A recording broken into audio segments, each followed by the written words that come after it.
We are rolling, so whenever you're ready. All right. Good afternoon, guys. Baseball, in many cases, is considered America's pastime. And though it was created by Alexander Cartwright in 1845, it is not America's first sport. And on the other hand, a lot of people think that Canada's national sport, what do you think Canada's national sport would be? Hockey? You are sadly mistaken. Sadly mistaken. And you're like, what does baseball and hockey have to do with each other? Well, those two questions, those answers, is lacrosse.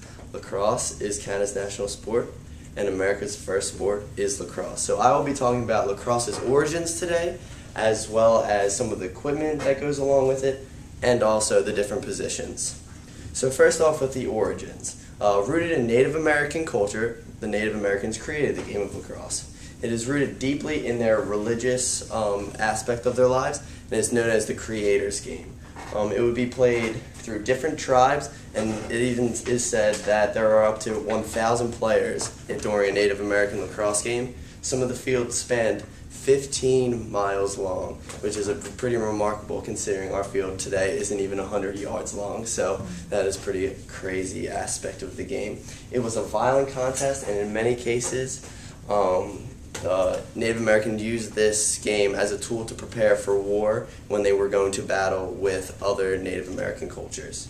Once the Native Americans picked it up, once the French pioneers came over, they were the ones that picked up the game from there. In 1800, they brought the game back to Europe, and by 1877, the game was actually here in the States, and in that year, New York University was the first college program to hold a lacrosse team like we do now at E-Town.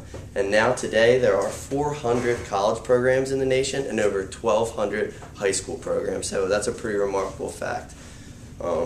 Moving on right now, I will be talking about the positions that go along with lacrosse. There are 4 main positions that go on in lacrosse.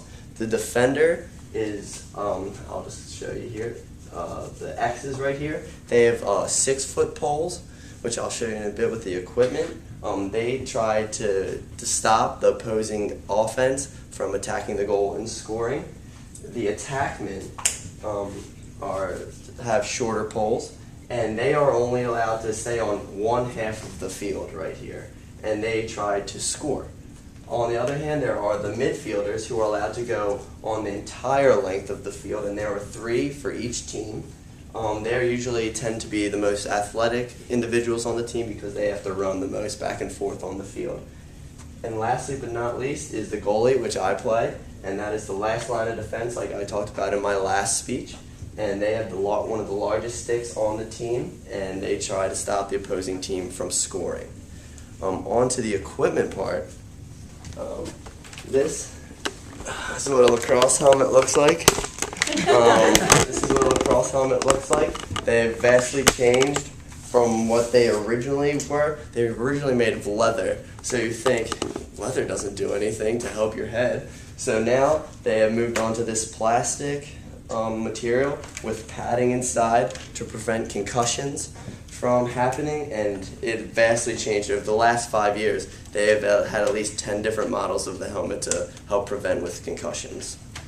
On to gloves. My hands are going to smell after this, but that's okay. These are the gloves I use for my games. These are specific for goalies because they have the plastic material to help with shots. But other than that, these as well, just like the helmet, have evolved over the last years because though they are somewhat bulky, the past 10 years they've evolved so that you're allowed to be able to have flexible fingers and stuff like that, so you're more mobile. And on to the last piece of equipment is the stick, and no, this is not a fish net or a crab net to go in when you catch stuff. This is my goalie stick. What's different about a goalie stick than any other stick is the head is bigger so you can save the ball more easily. It is broken up into 3 different parts: the shaft, the head, and the mesh. The shaft, it used to be made of wood up until 10 years ago, but now they've moved to metals such as alloy, so this is an alloy shaft. They used to use aluminum, but that dented too easily, so they moved to using alloy.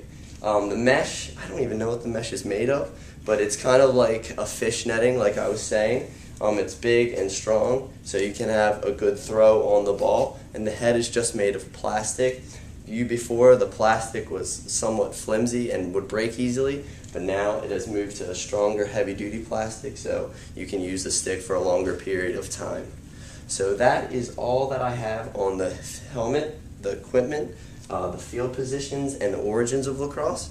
So in conclusion, the sport of lacrosse has drastically changed over the past 10 years and will continue to change as the sport continues to grow across the nation. Thank you very much, and does anybody have any questions? Thank you.